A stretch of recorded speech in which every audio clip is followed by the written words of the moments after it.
Hai teman, kali ini kita akan bahas tentang apa yang disebut dengan outcome, salah satu dari 4 pilar di dalam NLP. Outcome berbeda dengan goal. Sederhananya begini, kalau outcome itu adalah hasil akhir yang ingin kita capai, kalau goal adalah tujuan yang ingin kita capai. Jadi kalau kita dari Jakarta ke Semarang, goalnya ke Semarang. Tapi outcome, hasil akhir apa yang ingin Anda capai ketika ada di Semarang.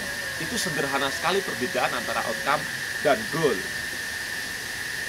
Cara membuat outcome, kalau yang saya pelajari di dalam sertifikasi NLP yang saya ikuti, dan ketika teman-teman ikuti sertifikasi saya, ada 7. Sekali lagi, ada 7. Dan ketika 7-7-nya ini kita lakukan, maka akan dikenal dengan nama well-formed outcome. Yang pertama adalah positive state. Artinya outcome dibuat dalam kondisi atau dalam kalimat positif.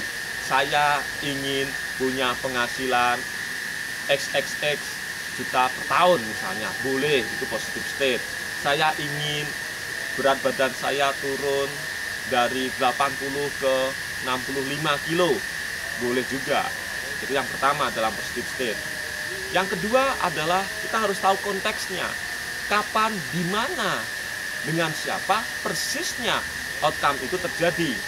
Misalnya, saya ingin punya penghasilan 30 juta per bulan pada akhir tahun 2013. Sehingga ketika di rata-rata dalam 1 tahun itu saya penghasilannya segitu. Itu konteks.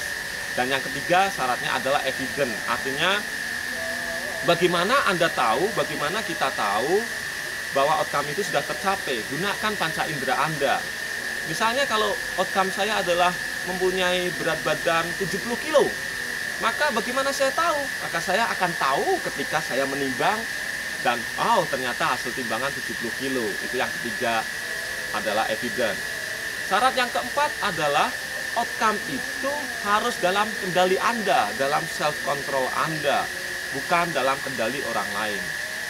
Syarat yang kelima, Anda harus punya alasan yang sangat-sangat kuat untuk mewujudkan outcome tersebut. Dan yang keenam, sekali lagi yang keenam ini penting. Outcome tidak akan berhasil kalau kita tidak punya action. Jadi ketika Anda sudah membuat outcome dari langkah 1 sampai langkah kelima tadi, pastikan Anda tahu actionnya apa.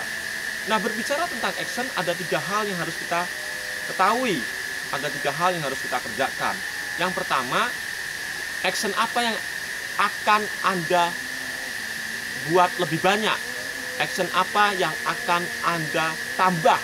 Action apa yang akan Anda buat jauh lebih powerful? Itu yang pertama. Dan yang kedua adalah tindakan atau action apa yang akan Anda kurangi? Kegiatan-kegiatan apa yang akan Anda hilangkan, Anda minimalkan? Dan yang ketiga, Anda harus tahu apa yang akan Anda kerjakan dalam waktu dekat ini. Dan langkah ketujuh supaya outcome menjadi well-formed, visualisasikan outcome itu.